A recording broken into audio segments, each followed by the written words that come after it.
पड़ गया। हुजूर फरमाया क्या तूने उसका सीना चीर के उसका दिल देखा था? वो काफिर था कि मुसलमान? आज मेरे और आपके पास कौन सी अथॉरिटी है कि हम लोगों को कुफर के फतवे देते चले जाए? अल्लाह अकबर। तो हुजूर ने उसका मुंह खोला, अपना लुआब नहीं तबलीग करनी। अब दीन की तबलीग करनी कैसे है? तुमने मोहब्बत के साथ लोगों को करीब करना है, तुमने प्यार दे करके लोगों को करीब करना है, तुमने लाचारों की मदद करके उनको करीब करना है, ना कि अपने से दूर करना है। हमने सारा बेड़ा उलमा पे छोड़ दिया। और फिर माजत के साथ मुझे कहने दीजिए, हमें उलमा भी वो पसंद है जो हमारे कानों का हज पूरा करे। मौलवी आया, कान पे हाथ रखा, सारी रात तकरीर की, सुबह उठ के पूछा जी क्या बयान कर गए? बयान कुछ नहीं करके गए, जेबें खाली करके। फिर तबलीग कहां से होगी? फिर नमाज का ज़ौक़ कहां से पैदा होगा? जब अवाम का मुतालबा तरन्नुम होगी तो फिर मिंबरों के ऊपर मरासी बैठेंगे, उलमा कहां से आएंगे? जब हक बात सुनने की हिम्मत ही नहीं सीने के अंदर, तो हक बयान कौन करेगा? और जब तक बयान नहीं होगा कोई अमल कैसे करेगा? और लोगों को पता कैसे चलेगा कि हक क्या है और ना हक क्या है? वो किसी ने ज़हन बनाया, उसने कहा कि आज के बाद मैंने खालिस दूध जो है वो लोगों को देना है। उसने खालिस दूध जो है वो बेचना शुरू कर दिया। 4-5 दिन गुजरे थे, उसके खिलाफ पर्चे हो गए। पता नहीं ये दूध के अंदर क्या मिलाता है, हमारे बच्चों को पेचस लग गए। उसको पकड़ के अदालत के अंदर लाया गया। मियां तू क्या मिलाता? उसने कहा मिलाता कुछ नहीं, असल को 2 नंबर पीने की इतनी आदत होगी, अब 1 नंबर रास ही नहीं आता। हमने तो शुरू से 2 नंबर सुने ना, जो कहते हैं एक बार महफिल मिलाद में आओ बख्शे जाओगे। सहाबा से बड़ा आशिक भी को दुनिया पे आएगा? हजरत अबू बकर सिद्दीक से बड़ा आशिक भी को दुनिया पे आएगा? लेकिन क्या उन्होंने कभी कहा कि हुजूर हम आपसे मोहब्बत करते हैं, नमाज नहीं पढ़ सकते? हम आपसे मोहब्बत करते हैं, जिहाद नहीं कर सकते? तो हम मोहब्बत करते हैं, बस बख्शे जाएंगे, बात खत्म हो जाएगी। लेकिन किसी से आप भी नहीं करते। उन्होंने अमल के साथ करके बताया। यार मदीने के अंदर दफन होने की बहुत बड़ी जो है वो सादत है ना, बहुत बड़ा एजाज है ना। तो क्या सहाबा को इस एजाज का इल्म नहीं था? क्यों मदीना छोड़ दिया? आप देखें, किसी की कब्र आपको तुर्की के अंदर मिलेगी, किसी की चाइना के अंदर मिलेगी, किसी की कहां मिलेगी, किसी की कहां मिलेगी। क्यों मदीना छोड़ा? क्योंकि हुजूर के मिशन को लेकर के आगे बढ़ना था। और मिशन को लेकर के आगे बढ़े, फिर चलते गए। माजत के साथ आज मेरी मिल्लत के नौजवान को गुमराह किया जा रहा है और कहा जाता है कि चर्च के अंदर चले जाओ, कोई बात नहीं, खैर है। तुम हिंदुओं की होली पे भी जा सकते हो, तुम ईसाइयों के चर्च पे भी जा सकते हो। जो बुतों को पूजता है वो भी किसी ना किसी सूरत एक खुदा को मानने वाला है। क्या तुम्हारी तवीलें मेरे नबी के इल्म से ज्यादा बढ़ गई? हुजूर को नहीं पता था वो एक खुदा को मानने वाला है? सारी जिंदगी अगर ये बात तुम्हारी सामने रखी जाए कि जो बुतों को पूज रहा है वो भी किसी ना किसी सूरत एक खुदा को मानता है, तो फिर मुझे बताइए सारी जिंदगी मेरे नबी ने जिहाद किससे किया? वो तो आकर के कहते थे यार सीधा सीधा मामला है, बात खत्म कर दो, 1 साल तुम बुतों को पूज लो, 1 साल हम तुम्हारे खुदा को पूज लेंगे। लेकिन हुजूर फरमाया ये मेरे होते हुए कभी भी नहीं हो सकता। बल्कि हुजूर ने एक तरीक साज जुमला कहा था। जब आपके चचा ने आके कहा ना भतीजे ये काम छोड़ दे, वो आफने करते हैं, वो पेशकशें कर रहे हैं, हुजूर फरमाया था चचा अगर वो मेरे दाएं हाथ पे सूरज को ला के रख दें और बाएं हाथ पे चांद को ला के रख दें, ये कर कोई नहीं सकता। लेकिन अगर बिल फर्ज वो कर भी लें तो मैं तौहीद का आलम फिर भी नहीं छोड़ूंगा। हुजूर ने जिम्मेदारी दी थी। और कैसे होगा कि हम पहले दीन को पढ़ें, जब तक पढ़ेंगे नहीं उसकी तबलीग नहीं कर सकते। माजत के साथ वो कोई बैरूनी वफ्द आया था, तो जब यहाँ से होके वापस गया तो किसी ने पूछा बताओ पाकिस्तानियों को कैसा पाया? उसने कहा कुल्लू मुफ्ती कुल्लू तबीब, हर बंदा मुफ्ती है, हर बंदा तबीब है। आप पेंचर लगवाने वाले के पास चले जाएं, तलाक का मसला छेड़ के बैठ जाएं, जिसके ऊपर उलमा डरते हैं फतवा देते हुए, थोड़ी सी ऊंच नीच हुई घर तबाह हो जाएगा, वो आपको कोई ना कोई फतवा देगा। जी मेरा ख्याल ये है, मियां तू कौन है, तेरी हैसियत क्या है आमना के लाल की शरीयत के आगे? तू अपना ख्याल पेश करता तो अपना ख्याल अपने पास रख। हमारी अदालत का ये मसला है, अगर कोई बंदा ला नहीं पढ़ा हुआ लेकिन इसके बावजूद वो अदालत में खड़ा होकर बात करे तो अदालत तौहीने अदालत लगाती है। तेरी जुर्रत कैसे हुई? जब तूने पढ़ा नहीं तूने बात क्यों की?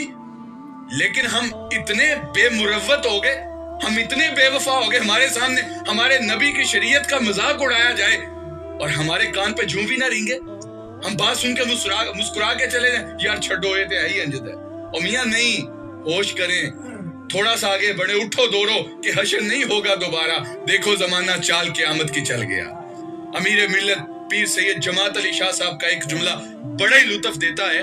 आप फरमाते हैं जब पाकिस्तान की तहरीक चली ना, हमने जगह जगह पे प्रोग्राम किए, इज्तिमात किए, और हमने उनके अंदर बयान किया कि जब पाकिस्तान बनेगा तो निज़ाम मुस्तफ़ा के सवेरे शुरू होंगे, यहाँ पे हुजूर की शरीयत का निफाज होगा।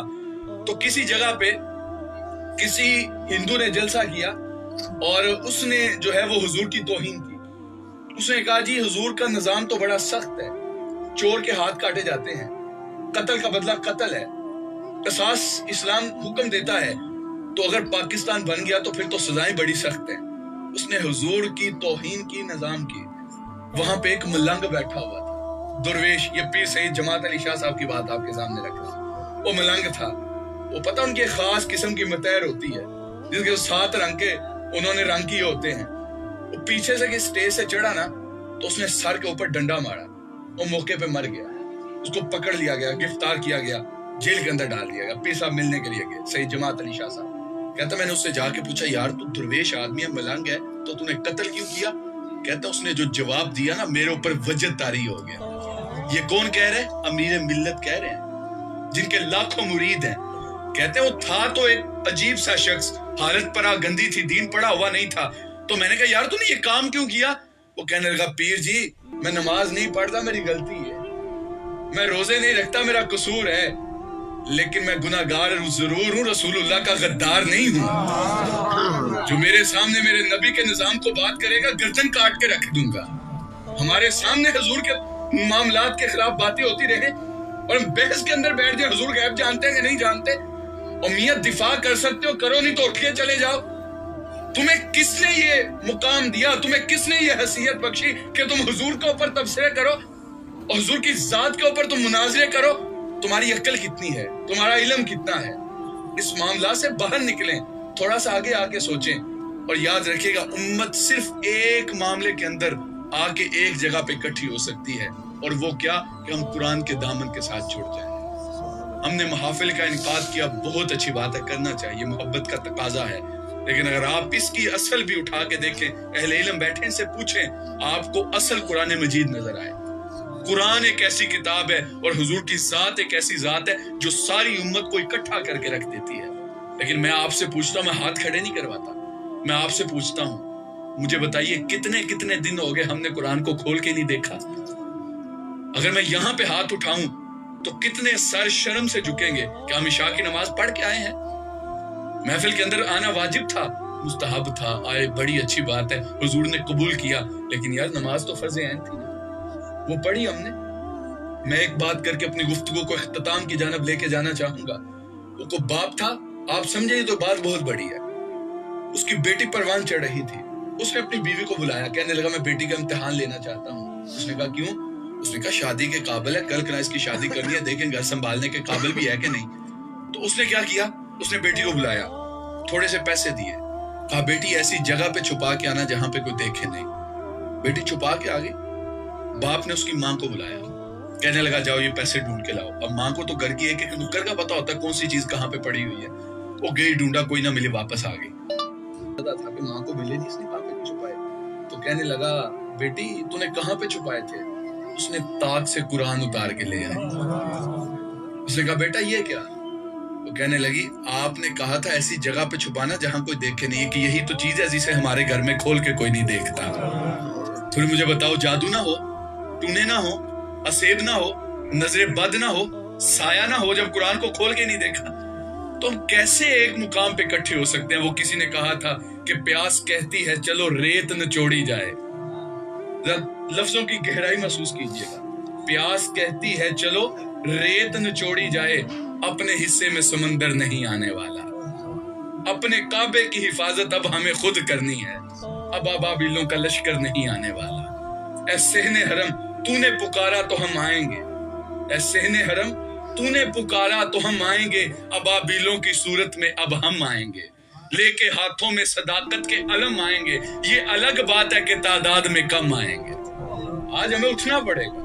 हम देखें हम किस जगह पे खड़े हैं। हमने रसूलुल्लाह के निजाम को पसे पुश डाल दिया, और जब रसूल के निजाम को पसे पुश डाला फिर उम्मत का शराजा बिखर के रह गया। और इसके अंदर सारा कसूर अवाम का नहीं है, किसी जगह पे बहुत बड़ा कसूर तबका उलमा का है। हजरत उमर की जिंदगी उठा के देखें, हजरत उमर के दौर के अंदर औरतें नमाज पढ़ने आती थी, مساجد کے اندر ایک عورت نماز پڑھنے کے لیے آتی ہے، ایک شخص روزانہ اس کا راستہ روک کے کھڑا ہو جاتا ہے۔ پھر ایک دن اس نے تنگ آ کے اس سے پوچھ لیا تجھے مسئلہ کیا ہے، تو میرا راستہ کیوں روکتا ہے؟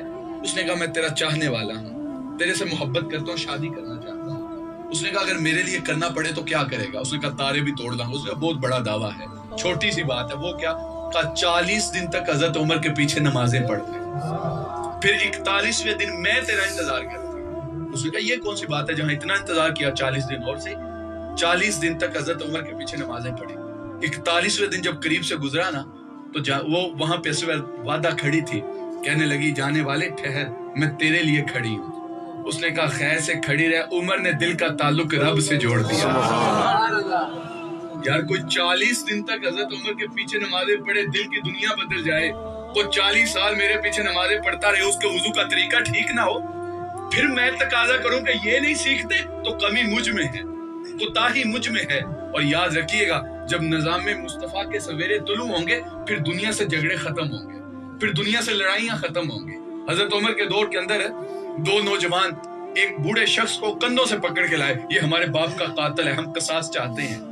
وہ عدالت کوئی عام عدالت تھوڑی تھی کہ جہاں پہ جھوٹے گواہ خرید لیے جائیں، جہاں پہ وکیل خرید لیا جائے، عدالت خرید لی جائے، جج خرید لیا جائے۔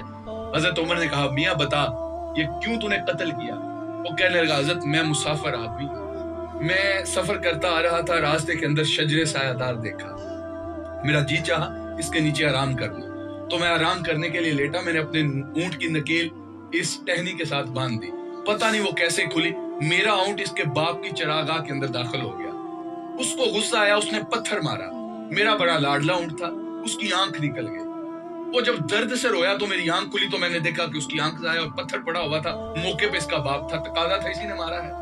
تو مجھے غصہ آیا، میں نے وہی پتھر اٹھا کے اس کے باپ کو مار دیا۔ موقع پہ ایسا لگا کہ اس کا قتل ہو گیا، میں نے جان بوجھ کے قتل نہیں کیا، قتل عمدن نہیں ہوا، قتل خطان ہوا ہے۔ حضرت عمر نے کہا میاں قصاص ہے، تجھے قتل کیا جائے گا۔ اس نے کہا جی ضرور کرے، لیکن میری ایک آرزو ہے۔ وہ کیا؟ اس نے کہا میرے ذمے کسی کی کچھ رقم ہے، مجھے اجازت دے میں واپس کر رہا ہوں۔ حضرت عمر نے کہا ٹھیک ہے، یہ بڑے مجمع کے اندر تمہاری کوئی ضمانت دے دے میں چھوڑ دیتا ہوں۔ اب کون تھا جو پردیسی کی ضمانت دیتا؟ ادھر ادھر دیکھنے لگا، کوئی بھی اٹھ کے کھڑا نہ ہوا۔ جب مایوس ہو کے نظریں جھکائی تو نکر سے حضرت ابو ذر غفاری اٹھ کے کھڑے ہوئے، کہا میں ضمانت دیتا ہوں، یہ واپس پلٹ کے آئے۔ ضمانت مل گئی۔ تیسرا دن تھا، لوگ اونچے ٹیلے پہ کھڑے ہو کے دیکھ رہے تھے کہ کہیں سے کوئی آئے، لیکن اس کے آنے کے آثار نہیں تھے۔ میاں صاحب فرماتے ہیں ایک بار جو پھائیں وہ اڑ جاندے وہ پھر کدے نہ پھنستے، بلا موت کے منہ سے نکل کے بھی کوئی واپس آتا ہے۔ لوگوں نے کہا ابو ذر تو نے غلطی کر دی، وہ نہ اسے کوئی جانتا ہے، نہ پہچانتا ہے، نہ مقام کا پتہ، وہ نہیں آئے گا۔ حضرت ابو ذر غفاری مطمئن کھڑے ہیں، دور سے غبار اٹھتا ہوا دکھائی دیا، قریب آیا تو وہی شخص، عدالت لگ گئی۔ حضرت عمر جو ہے وہ منبر پہ بیٹھے، کہا میاں فیصلہ سنانے سے پہلے ایک بات تو بتا۔ حضرت وہ کیا؟ کہا تجھے کوئی جانتا نہیں تھا، پہچانتا نہیں تھا، تیرے علاقے کا کسی کو پتہ کوئی نہیں، تو نہ آتا، تجھے کو پوچھ نہیں سکتا تھا تو کیوں آیا؟ اس نے کہا میں نے سوچا کہ میں نہ جاؤں، دل کے اندر یہ بات آئی، لیکن پھر میرے دل نے کہا کہ میری ضمانت ایسے شخص نے کی ہے جو مجھے جانتا نہیں، اگر میں واپس نہ گیا تو لوگ قیامت تک پردیسیوں پہ اعتبار نہیں کریں گے۔ حضرت ابو ذر غفاری سے کہا تو نے ضمانت کیوں دی؟ توجہ چاہوں گا اور میں اس بات پہ اپنا اختتام کرتا ہوں، اور اس کو ذرا رات کی نیند سے پہلے بستر پہ لیٹ کے سوچئے گا۔ جب انہوں نے پوچھا نا کہ ابو ذر تو نے ضمانت کیوں دی، تو حضرت ابو ذر غفاری کہتے ہیں حضرت عمر سے مخاطب ہو کے کہ حضور جب اس نے ادھر ادھر دیکھا نا مایوس کن نظروں سے، اس کی ضمانت کسی نے نہیں دی، تو میرے دل میں خیال آیا کل کا مورخ جب لکھے گا تو کیا لکھے گا؟ مدینے کی محمد کے مدینے میں کسی نے پناہ مانگی تھی، کوئی پناہ دینے والا ہی نہیں تھا، تو میں نے اٹھ کے پناہ دی۔ وہ بیٹے اٹھ کے کھڑے ہوئے، حضرت تاریخ کی کالک ہم اپنے منہ پہ ملیں گے، جائے ہم نے اپنے باپ کا قتل اسے معاف کیا۔ ہم تو اس نظام کے قائم، ہم تو اس نبی کو ماننے والے ہیں، تو حضور کی زندگی ہمارے لیے کامل نمونہ ہے۔ کہنے کے لیے بہت کچھ تھا لیکن وقت کے دامن میں اتنی گنجائش نہیں ہے، تو میاں حضور کی زندگی یہ ہمارے لیے اسوہ نور ہے۔ ہم حضور کی ذات کو دیکھ کر کے آگے بڑھے تو انشاءاللہ وہ وقت دور نہیں جب اس ملک کے اندر نظام مصطفیٰ کے سویرے طلوع ہوں گے۔ اللہ مجھے آپ کو حضور کی حقیقی محبت نصیب فرمائے۔ وآخر دعوانا ان الحمدللہ رب العالمین۔